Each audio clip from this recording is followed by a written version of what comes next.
Big boss 16 में हाल ही में जो हुआ उसकी किसी ने भी कल्पना नहीं की थी। अर्चना गौतम और शिव ठाकरे के बीच हुई हाथापाई के बाद बिग बॉस ने कड़ा एक्शन लेते हुए अर्चना को रातों रात शो से बाहर निकाल दिया। अर्चना गौतम और शिव ठाकरे के बीच झगड़े की जड़ क्या थी, इसकी वजह एक प्रोमो में सामने आई है जो मेकर्स ने रिलीज किया है। भले ही अर्चना ने झगड़े के दौरान बेहद गलत शब्द बोला, लेकिन उसके बाद शिव ठाकरे ने जो पर्सनल कमेंट किया उससे अर्चना गौतम बौखला गईं और शिव की गर्दन पकड़ दी। प्रोमो में दिखाया गया है कि बहस के दौरान शिव ठाकरे ने किसी दीदी का जिक्र किया था, जिनके जिक्र से अर्चना गौतम तिलमिला गईं। अर्चना ने आपा खो दिया और शिव ठाकरे के साथ हाथापाई कर बैठी। जब से यह प्रोमो आउट हुआ है तब से लोग जानना चाह रहे हैं कि आखिर यह दीदी कौन है जिनके जिक्र से अर्चना को इतना गुस्सा दिला दिया कि उन्होंने शिव ठाकरे को नोच डाला। ट्विटर पर ही लोग इस दीदी के बारे में खंगाल रहे हैं और जानने की कोशिश कर रहे हैं कि आखिर मुद्दा क्या है। अर्चना गौतम जिन्हें दीदी कहती हैं वह कोई और नहीं बल्कि प्रियंका गांधी है। अर्चना गौतम को अक्सर ही कई इंटरव्यूज में प्रियंका गांधी को प्रियंका दीदी कहकर संबोधित करते हुए देखा गया है। अर्चना गौतम ने जब राजनीति की दुनिया में कदम रखे तो बहुत से लोगों ने उनका विरोध किया था और आपत्तिजनक टिप्पणियां की थीं। तब प्रियंका गांधी ने ही अर्चना गौतम का बचाव किया। अर्चना गौतम के बिकनी गर्ल प्रतियोगिता में हिस्सा लेने का भी मजाक उड़ाया गया। उनसे पूछा गया कि वह कब शादी करेंगी और कब बिकनी पहनेंगी। तब प्रियंका गांधी ने पलटवार करते हुए अर्चना गौतम के विरोधियों को जवाब दिया था।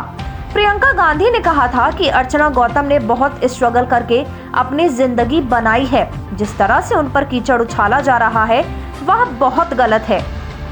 अर्चना गौतम भले ही एक एक्ट्रेस और मिस बिकनी इंडिया रह चुकी हैं, लेकिन वह राजनीति में भी सक्रिय रही हैं। राजनीति से अर्चना गौतम का पहला दीदार तब हुआ जब नवंबर 2021 में उन्होंने कांग्रेस पार्टी ज्वाइन की। कांग्रेस ने अर्चना गौतम को उत्तर प्रदेश विधानसभा चुनाव 2022 के लिए हसीनापुर सीट से अपना प्रत्याशी चुना था। चूंकि पार्टी के साथ जुड़ने से एक साल पहले यानी 2018 में अर्चना गौतम ने मिस बिकनी इंडिया प्रतियोगिता में हिस्सा लिया था, उसी वजह से वह विपक्ष के निशाने पर आ गई थी। तब सोशल मीडिया पर उनकी कुछ पुरानी तस्वीरें और वीडियो भी वायरल कर दिए गए थे।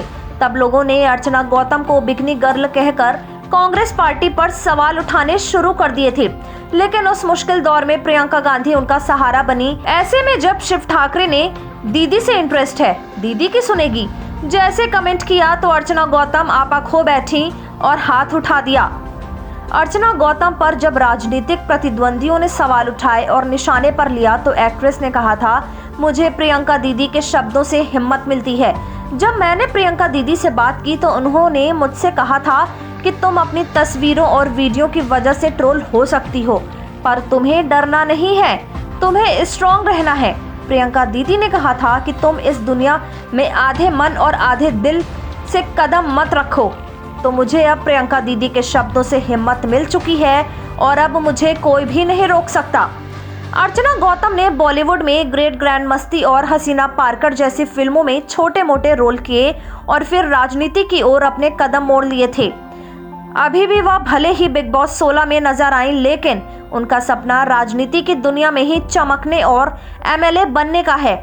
मूल रूप से मेरठ की रहने वाली अर्चना गौतम ने IIMT से पत्रकारिता की पढ़ाई की। वीडियो को लाइक और शेयर जरूर करिए और अपनी राय हमें कमेंट बॉक्स में बताइए। चैनल को सब्सक्राइब करना ना भूलिएगा।